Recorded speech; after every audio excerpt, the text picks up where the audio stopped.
Well, good evening, everybody. You're usually expecting to hear Jonathan McNamara start off the show. This is Steve Brown tonight, starting off as the host. Jonathan has a holiday party tonight, so I'm going to try my hand at hosting duties, so be patient with me. It will not be as smooth as Jonathan is. I'm a better color guy than I am a play-by-play guy, so let's see how it goes. Again, I'm Steve Brown, and coming to you from Goochland, out in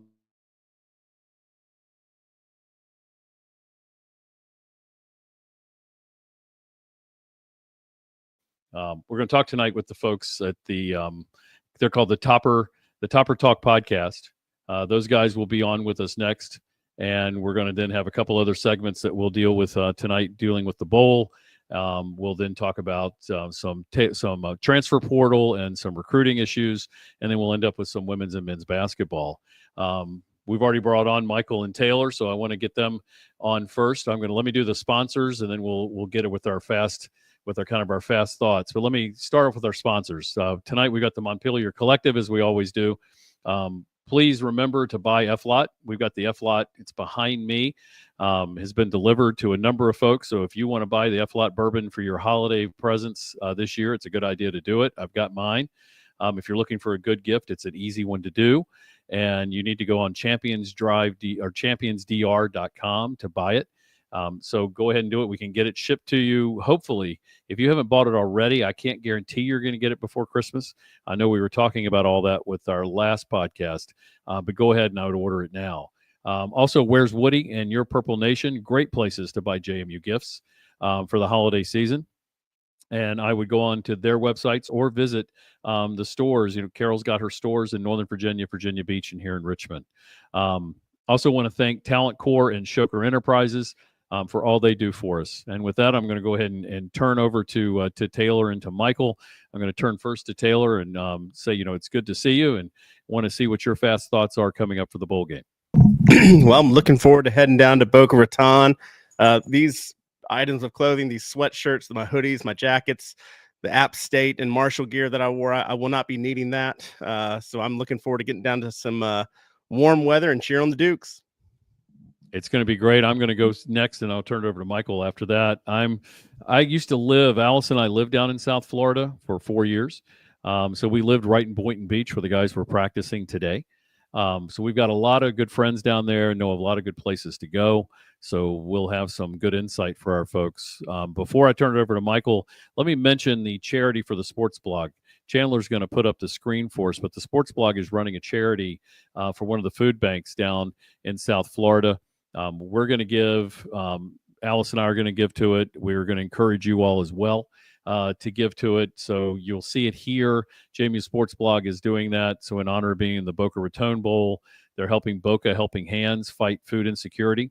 You can text, or you can click on the link that they have on Twitter and on Blue Sky, but you can also text to LFG Dukes, so capital LFG Dukes, and then text to 707070 to donate.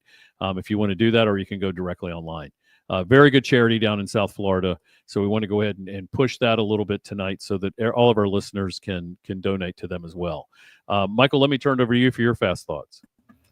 My fast thoughts is this. I feel like the regular season ended months ago, and it feels like it's been so much time since we've actually had some football. It's been a lot of noise since. We've had the transfer portal open up. We've had college football playoff nonsense and seeding nonsense. We've had a pretty awesome recruiting haul, by the way, this year. But I'm excited to actually have some football to be played here in a couple of days. So I'm looking forward to the trip down to Boca as well. But without further ado, I'll announce our first guest segment here. We've got Steve and Tyler from the Topper Talk podcast. So they're our friends from Western Kentucky. They'll be joining us here shortly. Steve and Tyler, good to see you guys. Tyler, real quick, I'll throw you a layup question. Tell us a little bit about your podcast. How long have you been doing this, and what can we expect as JMU fans? Well, the Topper Talk podcast, we've been doing this for about a year and a half. This is the second full football season that we did. We basically just cover all of the athletics of Western Kentucky, no matter how big, how small. We always try to include everybody. And for JMU, dude, this is awesome. I'm glad we're getting to play y'all. First time we're meeting, and I'm just waiting for this matchup. Awesome. No, we're excited too. We know all about your offense. I remember the old Bailey Zappi highlights from a couple of years ago, and y'all throwing for 600-700 yards per game. So we're excited to see what that matchup is. I think your head coach is still the same coach, so we're expecting that offense. But I think, JMU played in a bowl game last year. We all knew that. But this is technically our first official bowl game as an FBS program. So it's a big milestone for us. How are Western Kentucky fans feeling about drawing the Dukes as an opponent? And what's the perception of JMU football among Hilltopper fans? Well, I feel like it's a pretty good draw. I feel like most fans are looking forward to this match. It's just we know what JMU did last year. Y'all had a remarkable run. And I think people are still looking forward to seeing that. It's always fun when the SEC or the Sun Belt and the Conference USA are able to play each other. And this is just another one of them matched up that's going to be a good one. Yeah, I think it's crazy with the history of our programs that this is the first time we've ever played, because we were both pretty good before we moved up to FBS 1A. And as former members of the Sun Belt, I really appreciate what the Sun Belt has turned into now with the regional rivalries. Just a really solid conference. It seems like we get matched up, with one of the top teams pretty annually in a bowl game, and it's always a fun shootout. So I'm really looking forward to this. I have a lot of respect for James Madison as a team and as a program. Obviously really good last year, really good over the last 10 plus years if you look at their history as a program. So that says the culture in that program and the expectation is really high, and this is going to be a really tough football game. Guys, thanks for coming on tonight. And my question to you all is, I think Western Kentucky is the first three-peat to the Boca Raton Bowl, if I'm correct. So y'all are that had the most appearances in this bowl. Have y'all been down there before? And if you haven't, for those that have been down there before, I mean, what are some things that you think JMU fans should look for to kind of get involved and get into, things to see, things to do around the bowl? I've never actually been able to get down to there. I did go down to the Miami Beach Bowl whenever we played in that in 2014, but I've never actually been able to get to the Boca Raton Bowl. Yeah, I've never been down to the Boca Raton Bowl, but having been down in that part of Florida, there's a lot of stuff to do. Someone mentioned earlier that it's going to be 81 degrees and super nice. I saw pictures of the team and coaches out today, and they're shirtless on the beach. So, we're freezing here in Kentucky, and they're having a good time on the beach and fishing and just, having a good time. As far as what to do, I mean, if you're going down, late today or tomorrow, there's a lot of pregame festivities with the teams, just getting together, having fun. That's usually can be open to, fans joining them or at least being nearby, or even afterwards. So plenty to do down there. Obviously beautiful weather, just getting to be around your team and just celebrate bowl games. I don't think any team or program should ever take those for granted. So just a good time to be down there, anytime you can, but especially this time of year. Well, I'll kick it back to Michael here in a second, because I know he's going to kind of want to break down the game maybe a little bit. But I just want to say from a JMU perspective, I think we're really excited to draw Western Kentucky. Obviously you guys were a big name in FCS back in the day when you were there. And I think, since your transition to FBS over the last decade or plus, I've been really impressed at what Western Kentucky's been able to do. I love your stadium. I've been there before when y'all played UTSA.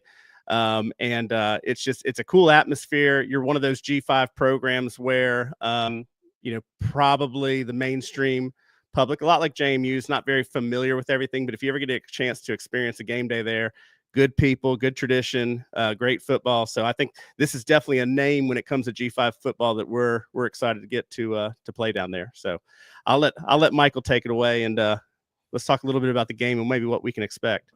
Well, I was going to say, before we do that, Steve and Tyler, just to let you know, Taylor Atkins used to work at UTSA. I work at UTSA. Steve and Michael love to keep a tally of every time I say when I worked at UTSA. So I tried to avoid it there, but I got to give my Roadrunners a shout out. I was talking earlier before the broadcast. Y'all probably remember this better than me. I believe it was 2013, 2014. Marshall was undefeated, and Marshall was in line to get the NY6 Bowl. Conference USA is going to get all this money. All they got to get through is a Western Kentucky team at the bottom of the conference, and y'all messed it up for everybody. But I'm sure y'all had a good day that day. Before we hop in about the game, I did want to ask. I kind of want to elevate a little bit. I mentioned at the start of the broadcast about the transfer portal and a lot of this, nonsense like after the regular season. How has that impacted Western Kentucky? Because I've seen a couple players hop in and out, but I'm curious from your thoughts what that looks like from a program output. Well, this year, I feel like it's hit a lot worse than it did last season. The last time I looked, pretty sure almost every starter with eligibility has hit the portal. Now, some of them are coming down there to play. Like Caden, he's in the transfer portal for the second time, but he's still coming down to play, or he is down there to play Wednesday. Heldon is great at the whole portal thing. He's gotten great talent in there from it. Yes, we may lose some, but I feel like the fans, of course, they're going to freak out because, these guys, especially your starters, whenever they hit it, you're like, oh, crap, we may lose them. But we have been able to get some players out like Upton Stout last season. And then Caden, after he played in the bowl game, he decided to withdraw his name. So from a program, it's good because that means your guys are getting eyes on them. And, they have a shot to go out, and if they can play at a P5, go for it. But it does suck for the fans because, you could lose them. Yeah, I saw your QB said he's going to stay down at FAU and talk with them the next day on the 19th.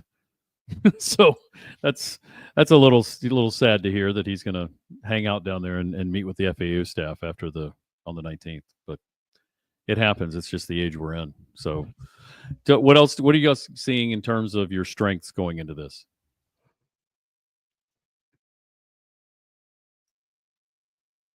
Sorry about that. Strength. Of course, we always like to play a fast, up-tempo type of ball. Caden, he came in as a backup quarterback, I think, after the third game whenever TJ Finley got hurt.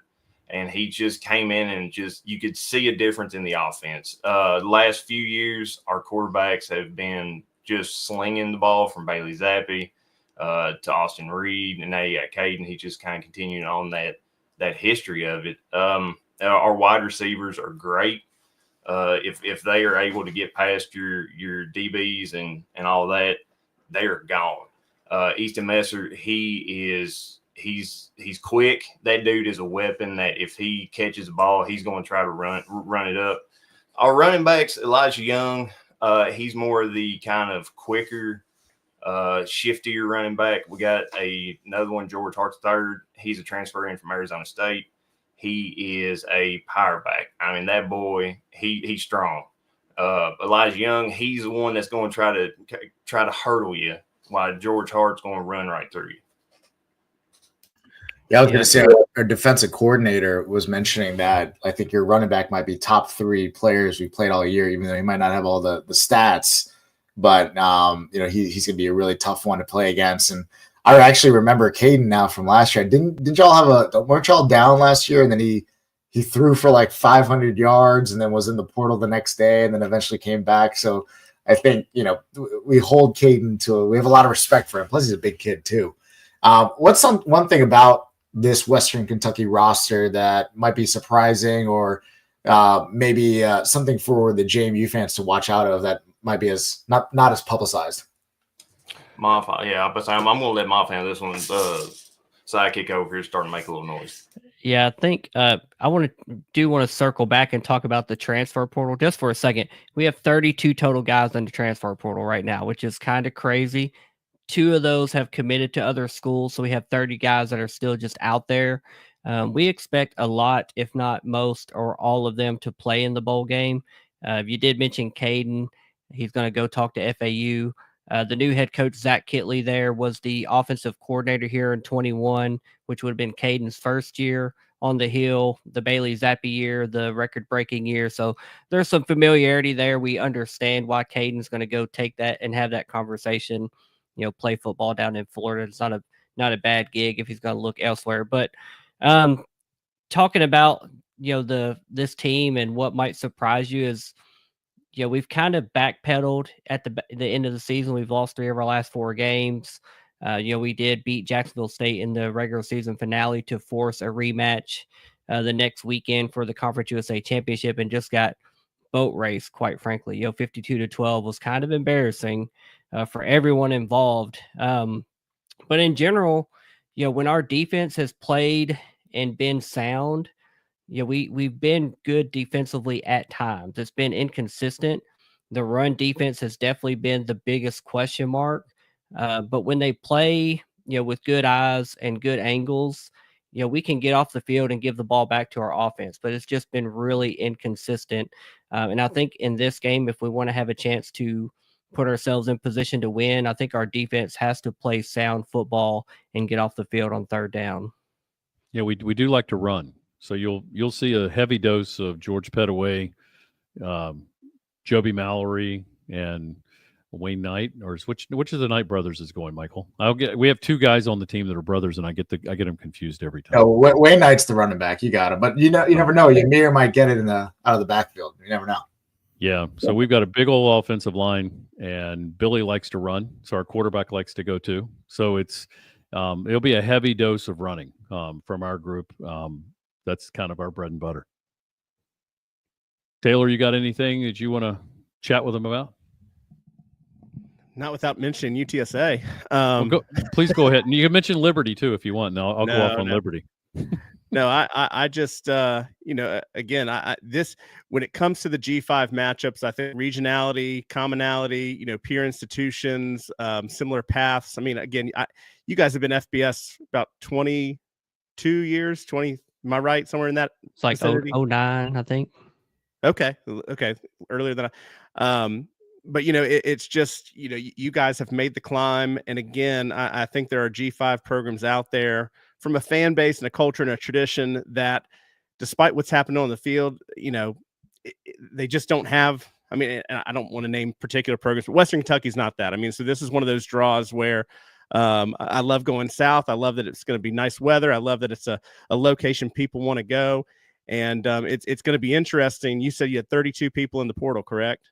So unfortunately, I think that's getting more and more common. So it'll be interesting to see how these teams play, because some people say bowl games they don't mean anything.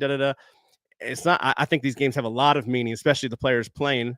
But it is going to kind of be not quite a representation of what these 2 teams were in the regular season. So there's kind of a bit of excitement that you really don't know what to expect. I think this is going to be a very different JMU team that's played all year, just because of some of the people that are out. It sounds like for y'all, not only with some people maybe out, but people in limbo. It's kind of, you don't really know what we're going to see Wednesday. And I think it's going to be a good show overall. So I'm happy that I'm glad to be going. Before we wrap up, Stephen and Tyler, do you want to give a plug out to our listeners on where we can find you, your podcast, maybe your shows, like when it's scheduled to broadcast this week? Mom, I'm going to let you handle this one as well. Yeah. So we record every week. We typically would record on Mondays and release our episodes on Tuesdays. But with this game being a midweek game, we are going to record tonight, Sunday night, and release that episode tomorrow morning on Monday. So you can follow us pretty much anywhere that you can find a podcast. Just search for Topper Talk. We're on Twitter, X at Topper_Talk. YouTube channels at Topper Talk Podcast. Like Tyler mentioned earlier, we don't just follow football. We do basketball. We do volleyball. We cover and touch on every single sport, every single athlete. We record year round. We don't take any breaks. We like to highlight each and every single athlete and program here at Western Kentucky. So it's fun. It's busy, but it definitely is a labor of love over here at Topper Talk. And you guys got Michael coming on recording with you guys, so you'll be able to quiz him about all kinds of things JMU. And I know he'll be on, so everybody that listens to the Sound Off can pop on to Topper Talk and listen to Michael talking about JMU football along with these 2 great guys. So we really appreciate you guys being on tonight. Looking forward to the game on Wednesday. We love Boca. I lived down there for 4 years back in the 90s. So I don't know how old you guys were back then, but I know I'm the old one on here. So we're going to have some good fun down in South Florida, and you guys know it well. So it's going to be a great game. I mean, both of these teams have something to prove. Both are pissed off over the way their seasons ended. So I think it's going to be a really good knockdown, drag-out fight. So really appreciate you guys coming on Sunday night. Hey, man, no problem. Thank y'all for having us. Yes, sir. Appreciate y'all. Take care. All right. Well, let's we're going to turn and talk a little bit about the preview of the bowl game from our standpoint. Enjoyed having them on. I know Michael's going to do a good job when he goes on their pod and records. But let's talk a little bit about the Western Kentucky game, the bowl game we've got coming up. I'll start it off with Taylor. Taylor, what are you seeing, I guess, from anything that you want to talk about from our side, their side, social, anything you want to chat about in terms of the bowl game coming up on Wednesday? Yeah, I mean, we kind of talked a little bit about it. And my last question to them is that it really isn't the same team that we've seen all season. And I don't mean that in a good or bad way. It's just there's going to be a new person under center. I would imagine, Steve, you were kind of mentioning there's probably going to be a bit of a heavier run presence. How heavy that will be is kind of yet to be seen. Two of our running backs, Wayne Knight and Jacoby Mallory, who are guys that really weren't seeing a lot of playing time early in the year, are now going to probably be stars in this game. And we've seen them kind of come on at the late parts of the season. So there's a part of me. This is one of those games, there's nothing on the line. It doesn't impact the rest of the season. It doesn't impact a championship. It doesn't impact rankings. It's just an opportunity to go out there, represent JMU, represent the Sun Belt. And again, there's a bit of excitement because I don't know what I'm going to see. And personally, I know a lot of people probably aren't as familiar with Billy Atkins because, we saw him play that game against Marshall 2 years ago, came in against Old Dominion when I think Todd Centeio went out for a few drives. I've never met the guy, but I've heard nothing but great things about him. I've heard about how he's one of those first to arrive, last to leave, loves JMU. And that situation where he came into that Marshall game a couple of years ago, I mean, he had a couple of days, if not hours, to really prepare for that game because we didn't know if Todd was going to go. And so I'm kind of excited. He's had the prep. He has the time. There's not a lot of pressure on this game.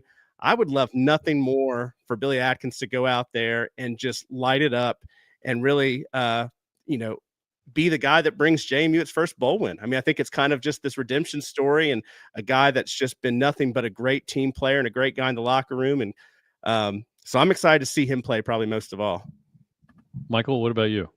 Yeah, I was going to say, how ironic would it be that I think a fifth-year senior, I think he's got a year left, quarterback that's gone through coaching transition, COVID, FCS to FBS, would have such a fantastic opportunity.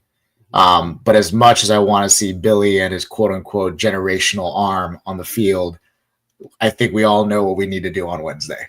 We need to run the damn ball. Let's call it exactly what it is, right? I think Jacksonville State during that blowout victory had 366 yards on the ground versus Western Kentucky. And if you look at their run game, it's a bit multiple like ours. They're running screens, they're running jet motions, they're running dives.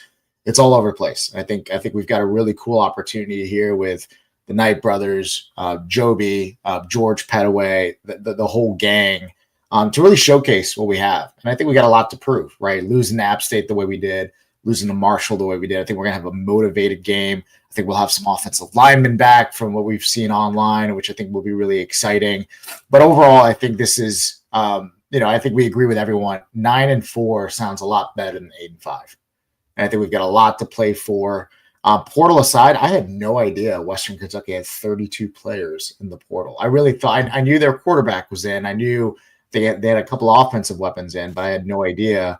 I think we're up to 5 right now. And from the pictures of it, I think some of the main players are there. They're on the beach. They're enjoying themselves right now in Boca. So really excited to see what this looks like on Wednesday.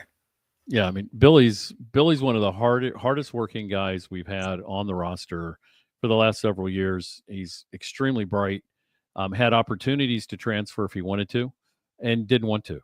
And he works his tail off. And it's the great thing about seeing this, and I hate the fact that Zoe's hurt. And so please hope nobody's taking it but I'm really excited for Billy.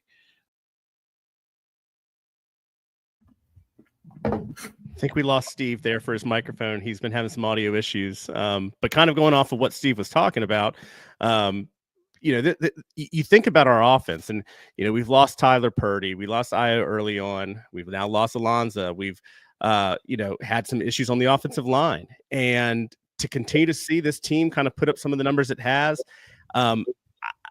Again, maybe I'm putting too much into this, that I don't want to put it off like there's nothing to play for, or this is but it's different in that the results of this game are not going to further impact the rest of a season. I mean, this is the end. This is all there is to play for. And after this, we're going to start for the 2025 season. So there is an kind of an attitude that you can kind of go out there and play with kind of a reckless abandonment, that maybe you're not playing when it's the App State game and we got to win this to have a chance. In the Marshall game, I hope, there's just it's a different situation. So I'm glad to, I don't know what I'm saying. Michael, take it over. Yeah, I totally agree with you. I think also, this is homecoming for a lot of players. We recruit the state of Florida very well. I think we're going to talk about recruiting here in a little bit, but I think it's an opportunity, right, to kind of have some family back in this game for a lot of our roster. Maybe some recruits that just signed to be able to see JMU in person for maybe the first time as a signee, et cetera. I think it's going to be a really awesome opportunity. Beautiful stadium, beautiful area. I've heard nothing but great things down in Boca. But I think at the end of the day too, right? Let's call it what it was. Those losses were bad. But I think what Coach Chesney and the team have done with the injuries, I totally forgot about Io. He was down third game of the season. He was supposed to be, RB1. And, we haven't had him all year. I think they've maximized the talent that they've had, right? I know we talk about the portal additions, blah, blah, blah. You talk about maximizing talent, installing offense, installing defense. And we saw what happened, prior to the UNC game. When you give this staff more than a week to prepare, I think they do a pretty good job. Now the question is, once the third quarter gets going, which team shows up? But once again, it's an opportunity this time around. But remember how well Billy played in the Marshall game 2 years ago. So when Marshall, he had all of 12 hours or whatever it was to get ready. We were leading that game and doing quite well until Manny Bush blew up our line when he was playing for Marshall. And so, the great thing I think about with that is Billy's got some good experience. I'm looking forward to seeing what he does, looking forward to seeing what the rest of the team does. I think this is going to be a run-heavy package, and I think it's going to be great. I think we're going to pass the ball when we need to, but at the end of the day, I think these guys are going to excel. They're going to look really good. And again, we're a fan podcast, so I think one of the biggest annoying things I've heard from other fan bases, we've hosted College Game Day 3 times, we've won the East, we've done all this, we've been ranked, and it's like we've done everything that we possibly could do except win a bowl, and I'm just tired of that. Talk to me when you win a bowl. Which in my opinion, everything else we've achieved has been so much greater than just that one little thing. So I kind of want to get that monkey off our back so that that's not the continuous go-to of anyone that wants to criticize JMU. And from a recruiting pitch too, I want to go out there and say, yeah, we went out there and won a bowl. And I think this is a great matchup. There are a lot of matchups that geographically I wouldn't have cared about, or just the program in general. But this is a program that I think there's a lot of, commonalities. It's a peer institution, kind of peer program. And, I wouldn't surprise me if one day that we even end up in a conference with Western Kentucky. So I don't know. Yeah, I was going to say, didn't they come from Sunbelt to Conference USA? And we'd love for them to come back. I think we would match up really well. But I think that what we need to see on Wednesday, right, is you look at their offense wide open, and you look at our defensive line. It was really encouraging to hear Eric O'Neill at the press conference having to work on his pass rush skills with Coach Sam Daniels, and hopefully coming back for his last year. You look at guys like Lloyd Summerall, that Florida's their home base, and his job is going to go get the quarterback. You look at Kyrie Mans, go get the quarterback. And I feel like this is one of those games where, dare I say, 2016 Sam Houston, 2023 Georgia Southern, where if we can hit the quarterback, if we can get in the backfield, this should be a good day for the Dukes. Yep. And if you look at their games, they beat Sam Houston pretty soundly on October 16th, 31-14, and they barely lost to BC. So to Boston College, they lost by 1 point, right, to BC? Yeah. Yeah, and that was on September 28th when Boston College was playing well and coming off the Florida State the win at Florida State. So, but then, they lost to Liberty and they had some issues in there. I don't think they faced a defense other than Boston College that was like ours. And so that's the hope, but they are good. This is a really good wide open team. Reminds me a lot of, if you look at the NFL, they're kind of the greatest show on turf. I mean, they love to sling it. So, we're going to be challenged. And, at the end of the day, I think our defense will get home. 6'6" hits the ground just like somebody that's 5'11" or 6 foot. So that's my hope, is that we hit this guy early and often. Right? That'll be the fun part. And this next point might transition well into kind of our next thing, talking a little bit about recruits in the transfer portal. But, one thing, and Michael emphasized this, and the three of us, if John was here, he'd agree too.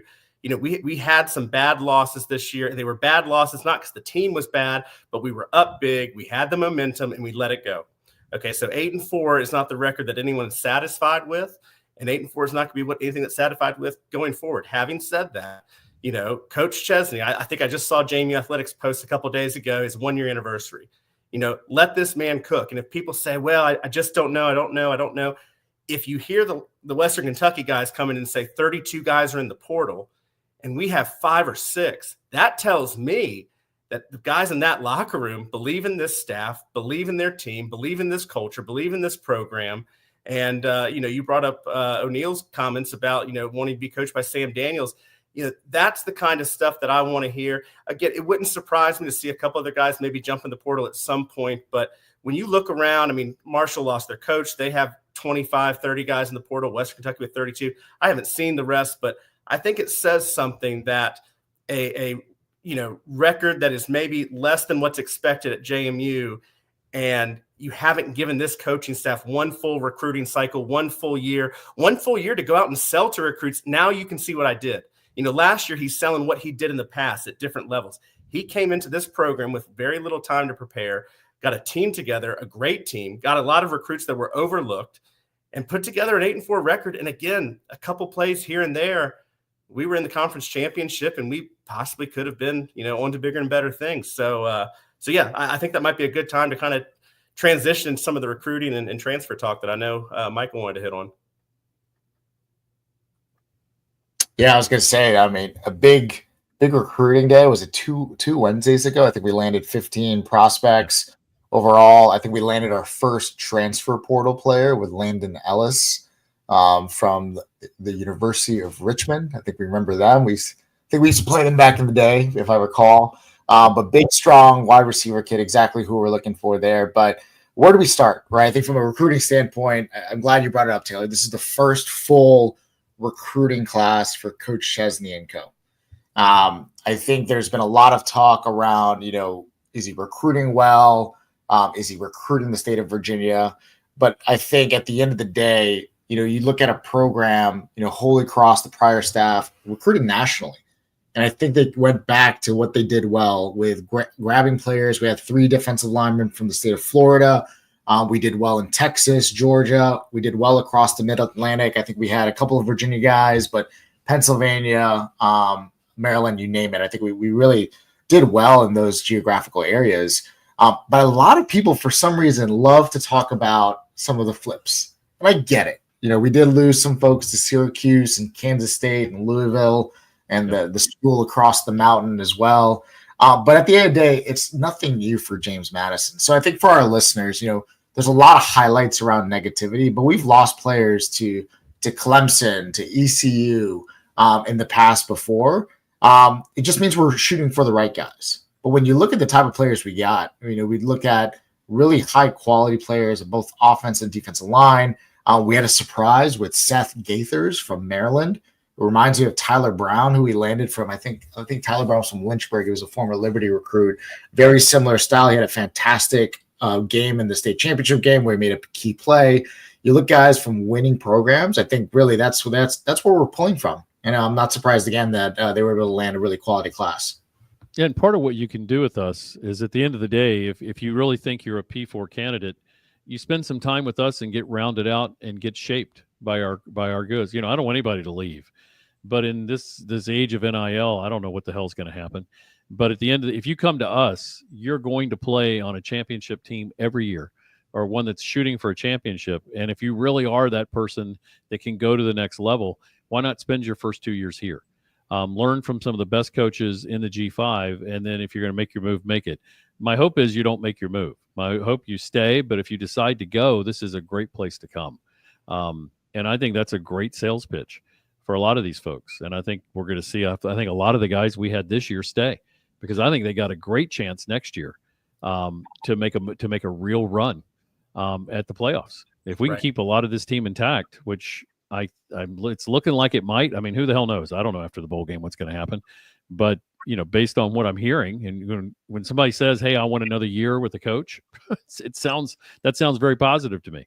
Right. So, if we can keep a team intact and we can make a great run next year, our schedule sets up for it. It's a great schedule. It's a hard schedule, but love to see it.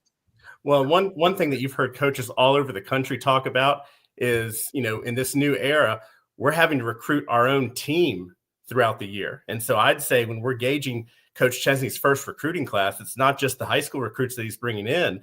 But again, I'm going back to that number that we only have 5 or 6 guys in the transfer portal as of now, which, that is a reflection of what this coaching staff has done from a recruiting nature of even recruiting their own team throughout the season. I think that needs to be something kind of measured and gauged going forward. And right now, Coach Chesney and his staff have been doing a great job with that. But that's a crew you want to play for. I mean, you want to play for a group. I was talking to Coach and to Senior at the women's basketball game, because I was sitting right across from the team at the game when they played Texas. And, what a great group of people. I mean, just talking to the players, they're excited for the bowl game, talking to the coaches, it's not an act. And everybody's like, well, I can't believe Chesney's like that all the time. I don't know if he is all the time, but every time I talk to him, it's the most positive guy. I actually get lifted up when I talk to him. I may go in there depressed and kind of, but talking to Chesney, he's like, this is the best day in the world. And we're having another great day. We got great guys.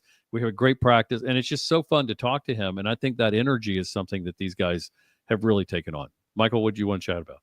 Yeah, I was going to say, Taylor, you brought up the re-recruitment of the program. I think with handful of guys in the portal, I think we'll see some true freshmen play. As folks know, you can play up to 4 games without burning a red shirt. So looking at guys like Sahir West, who played a little bit versus Marshall, Tyshawn Dye, who I think has been on the travel squad for away games, the Tyler Browns that have been on special teams, the Chase Regans that have been on special teams as well, Dylan Williams at wide receiver. We had a couple, I think 3 or 4 wide receivers go in the portal. Could they come out this game, right, and add a bit of a wrinkle? So I'm really excited to see some of those folks contribute. And I think you said it right, Steve. It's part of the sales pitch now. When you're pitching to high school recruits, do you want to go to a school where you're going to be in mediocrity, you're going to be in the middle of your conference, bottom of your conference, you're not going to get a lot of eyes on you, or do you want to play for the premier program? And I think James Madison provides that. Whether we like it or not, you're going to get eyes on you and develop 2 or 3 years and see where they get you. And I think Coach Chesney mentioned that around one of our recruits. That was one of the selling points. You come here, you get noticed. You come here, you get noticed, and you win a lot of games, you win a lot of rings, and you're going to win championships. So like it or not, until there are guardrails around this whole NIL thing with portal and whatnot, or we finally get some millionaire donors, which soon enough on that front, this is just going to be our challenge, and we're going to have to figure it out off-season over off-season. And real quick, one more thing about the transfer portal. I wrote this down earlier. I think I saw today that there's over 6,300 people in the transfer portal right now. Half of those, or roughly half, are FCS and FBS recruits, players, with the other half being D2 and D3. But that 6,300 does not include JUCO and AIA. And so there are a lot of people putting themselves in this pool, and there are not 6,300 spaces to go. And Michael touched on something here. I think this, it's new. There's a lot of attractiveness. The grass might look a little greener over here, but the player development, I think, is one of the things that serious players that wanting to play at the next level are going to start to really evaluate. And you're going to stunt yourself playing at 3 or 4 schools in your 4 or 5 years of eligibility. So I think player development is going to speak louder than a couple of dollar signs and a couple thousand gifts here and there to go play somewhere else.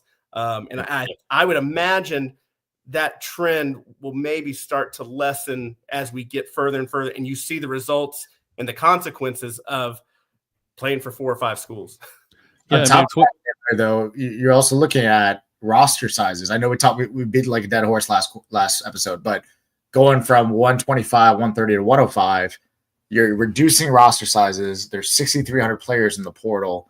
There's going to be so many opportunities. You've seen the ODUs, the Southern Misses really tap into that JUCO space. You look at Louisiana Monroe.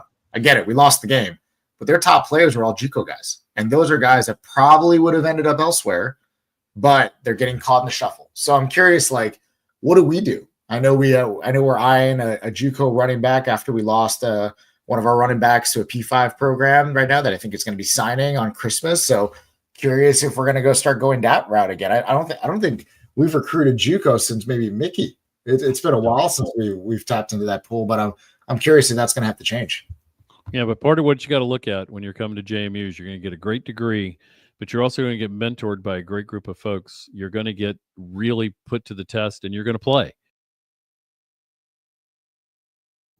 I think we lost Steve Mike again. Says, well, maybe this is a good time to move on to some JMU basketball because we're starting to round off and end out of conference play and starting to look towards conference play for both the men and women. And so I'll just kind of give a quick rundown.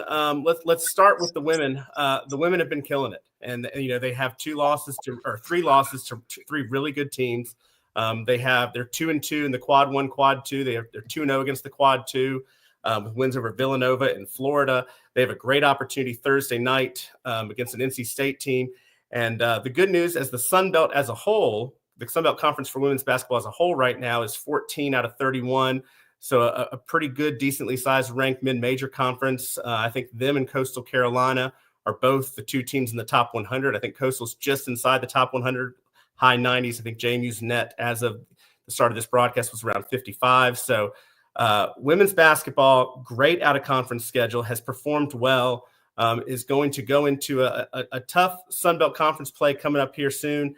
But Thursday night's going to be an interesting contest at NC State because, women's basketball, those top teams at the very top, I mean, they're just so elite. There's just not a lot of parity that you see. But as it starts to go down, I think NC State is 22nd. I mean, that's a team that we can compete with and win. We've beaten better teams than that in the past, and this will be a good kind of measurement to go into conference play. On the men's basketball side, I got some good news, bad news. Good news is I think JMU's men's team is coming around at the right time. Again, this is a brand new team that has been put together in just a couple of months, and there's so much chemistry that's involved in the game of basketball. You really got to get some real games under your belt. I think you heard a lot about last year with the team that we had, when they traveled abroad to kind of get some playing time together. That's really what kind of gelled them as a team. So I think our men's basketball team's at the right time. They go and play at Wake Forest on Tuesday night, a team with I think they're 119 net. So they're kind of in the same area that we are. And I've seen in most sites we're a 6, 7, 8 point underdog right now. But that will be a good measurement as we start conference play on December 21st at South Alabama before returning home against Southern Miss January 2nd. And for those of you that remember, Southern Miss was the team last year that beat the undefeated streak right after we got that ranking. So there's a little revenge that needs to happen there. I said good news, bad news. Good news is the men's team is on the upswing, and I'm interested to see how they start to play conference. The bad news is Sun Belt Men's Basketball Conference, the net right now, it's just not very good. I think it's terrible. It's 21 out of 31. And just these are a couple of scores I glossed over in the last 2 or 3 days. Northeastern beat Old Dominion. UAB beat Arkansas State. Asterix and Arkansas State, they did beat a ranked Memphis team, but Lamar beat Louisiana. FAU beat Texas State. Charlotte beat Georgia State. High Point beat App. UT Arlington beat UL Monroe. And La Tech beat Georgia Southern. So, we're losing to a lot of these mid-major schools, and when you get that out of conference, record is what's going to really push up your net. And so it just is even more important with the new bracket system for how the Sun Belt Conference Championship is going to be. Where the 1 and 2 seeds will now receive buys to the tournament semifinals. Number 3 and 4 seeds will maintain buys to the tournament quarterfinals, which had previously been given to the top 4 seeds. And with the elimination of rest days, higher seeded teams will no longer face a lower seeded team coming off a rest day. So getting that top 2 seed in the conference tournament is going to be a big deal this year. And even more reason for folks, get out to the AUBC conference play starting after the new year. And this is a fun team to watch. And again, if you've been watching them since the beginning of November, you've started to see them kind of gel as a team. But interested, Steve and Michael, your thoughts on basketball? Yeah, I mean, we're for the men's side, we're a one bid league. I mean, that's all the Sun Belt's going to get. Doesn't matter who gets hot. It's whoever wins this conference tournament's going to get it, not the conference. Whoever wins the conference tournament. The Wake game is a winnable game, very winnable. They then go to South Alabama, so that's 2 tough road games. They come home for an easy, I shouldn't say easy, but I will. Midway University out of Kentucky somewhere is on the 29th, and then they do have Southern Miss on the 2nd. But then they got Arkansas State coming on. So Arkansas State's good. I couldn't believe they lost this game to UAB, but it's after they beat Memphis soundly when they beat Memphis. So we've got, if we come out, we cheer for these guys. They've got a real chance of winning being the number 1 seed going in. That'll be important. At least number 2, number 1 seed if they can be one of those. It's a good team to watch. I think Arkansas State actually came back and won. Yeah, I won in overtime. They won in overtime. So to all the Arkansas State fans listening to me, I apologize. They won in overtime against UAB. Oh, congratulations. Sorry about that. So we're going to play a really decent Arkansas. They were good last year. When we went out there to play them, that was one of the tougher games we had in the Sun Belt other than App. So when they come on the 4th, we got to really put some people in there because the students won't be back. So if you can get there on the 4th, it's I think we're going to get tickets. We're going to go because that's a fun team. Now the women, switch gears to the women. Today the only quarter the women won was the 4th. They lost the 1st, 2nd, and 3rd quarters, not by a lot, but in the 4th quarter, I think they beat Villanova 21-11 or 21-9 in the 4th quarter to pull that out, and that's a decent Villanova team. The state game is winnable. That's 2 really tough road games, the one today and then going to state on Thursday. That would be one they can win. And then they got Troy and Louisiana and a bunch of people where they're hitting the road. But this is, again, a schedule. They should do well in the Sun Belt. They should actually come out of the Sun Belt and win that thing because they look good in spurts against Texas. And, it was good watching them. I think it's good playing those games. No matter how lopsided they look better than they did against Notre Dame when I saw them play Texas. So that's another good program. We got 2 really good programs I think can push it. Yeah, I was going to say, women's basketball wise, is there another program in the country, at least at the G5 level, is battle tested as this squad, right? Obviously the scores don't look great, but when you're used to having those types of battles, used to having those types of players, it certainly makes conference play a little bit easier. So I'm excited to see what they can do and the impact they can make. Going back to men's basketball, I know a few folks that are actually going to go to the Wake Forest game on Tuesday on their way down to Boca Raton, which I'm really happy about. Which I hope more of us do that. I think we're gonna take a flight straight down to Florida, but I'd be excited to see how we can do on Tuesday. I think this is interesting, right? I don't have the stats in front of me. Maybe Taylor does, but I'm pretty sure we've rolled out almost a different lineup every time men's basketball is played, with trying to figure out the formula, who's good on the wing, who's not. I think the guards have been back and forth a little bit. I'm sure Mark Freeman's still wondering, does he have the green light as much as he can with playing with X and vice versa? So I think they're still trying to figure it out. As much as we want them to click today, it's a work in progress. And I think Steve mentioned it. We just got to look good once we get in conference play. Yeah. So let's move to final thoughts. Taylor, I'm gonna send it over to you for some final thoughts, and then to Michael. But why don't you kick us off on the final thoughts? You're on mute, brother. You're on mute. Apologize. So far, I think in takeaway last year, the success that we've had as a JMU athletic program to this point has once again been a stellar representation of what JMU athletics can do for any program that we hold. I think coming off a year where you're 32-3 in basketball and nationally ranked, you're coming off a year where you're 11-2 and nationally ranked in football. Starting off the men's basketball season 6-4, and the football program 8-4. you hear a lot of people go, man, I just don't know if we have it this year. I said, look, let's pump those brakes and just recognize the successes that we have had. We're not settling. The standard is still higher, but we have a great opportunity to put an exclamation on that football season. Men's basketball has shown that they have the ability to compete early in this season to win a Sun Belt Conference championship. The JMU women's basketball team right now statistically is running away with the Sun Belt Conference. And then you look ahead to some of our spring sports and some of the excitement that's behind them.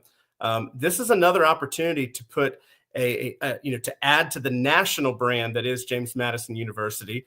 And I was talking pre-show. I had a buddy of mine when I was at UTSA who also is a Texas alum, and he reached out to me the other day, and he was like, "Hey, you coming to Austin on Sunday?" I said, "What, Austin, Texas?" He goes, "Yeah, JMU women's playing Texas." I said, No. They're playing in Harrisonburg. And he just looked at it and saw JMU, Texas, and assumed it can't be going to Harrisonburg. But, you look at what this women's basketball team has put together for a schedule. You look at the notoriety that we continue to get in really all of our sports.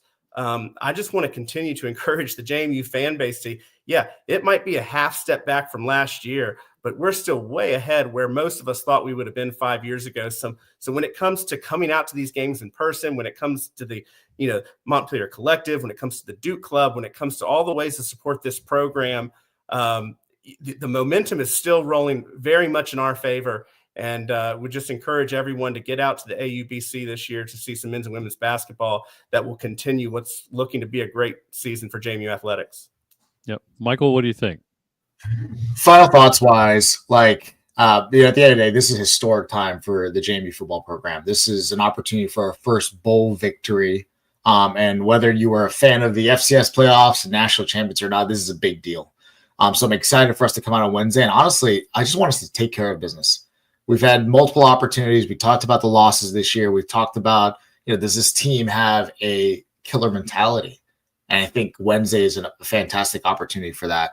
But candidly, I think this is also, I'm excited to win the game, get the trophy, and I want the team to be full bore into offseason prep. Because we all know James Madison, you don't come here to win bowl games. Yes, that's part of it. You come here to win championships. And I already love how we've started from a transfer portal perspective. I think we'll continue sort of the mantra of recruiting for production versus potential. You look at guys like the Kyrie Mans was a former CA Defensive Player of the Year. You look at Eric O'Neal, what he did at LIU. You look at Cam Ross, what he did at UConn. You look at Landon Ellis, the Woodbury Forest kid from University of Richmond. He's had 50 catches for 588 yards and 4 touchdowns. I think this staff, we don't need to always land, backup P4 kids or whatever looking for playing time. We also have an opportunity to recruit kids that are productive. And those kids, you look at KT a couple of years ago, Terrence Green from Monmouth, all those folks were very productive in their prior programs. I think Coach Chesney and co have a really sound opportunity this offseason. And it starts coming off with a W. You win on Wednesday, you come home on Thursday, and you go back to work, and we go full bore, 100% all in on the portal. I think someone made the calculations. We've got 17 spots to fill with some of the attrition and portal and recruiting. We've got some work to do, and I know we've had some really awesome offers out. So that's my final thought here, and I'm excited to get down to Boca. Well, my final thought, guys, is Western Kentucky folks, this is not the Pro Bowl. This is not an all-star game. We're coming to kick your ass. So bring your grimace-looking mascot, whatever the hell that blob is, because we are going to run you ragged for 60 minutes. And we're coming to win this game. This means something to us. You guys have been to a bunch of bowls. You got a bunch of guys in the portal. I hear it. I know you guys will play hard. I'm not saying you're not. But we got a bunch of guys that will be revealed, as Coach Chesney likes to say. Looking forward to watching those guys. Those guys are looking to put it on. They want to wash away the bad taste in.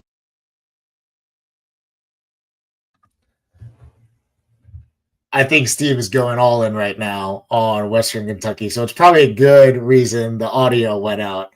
But I'm sure Steve is talking about taking down their candy ass on Wednesday or some sort. Don't let me go. So I'm not going to talk too much smack about them because they're good folks, but we're going to hit that game hard. We're going to play it hard. Looking forward to seeing people down in South Florida. If you need things to do, DM me, text me, ask me from stuff. We lived in Palm Beach County for a while, and I can help you out. There's fun stuff to do.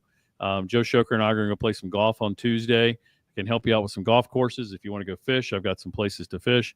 If you're bringing a pet down there, be very careful around the lakes. I'm just letting you know there are live alligators that will eat your dog. When we lived there, we had probably 3 or 4 dogs, not our own, in our neighborhood eaten during the time we were there every year because people let them go too close to the water.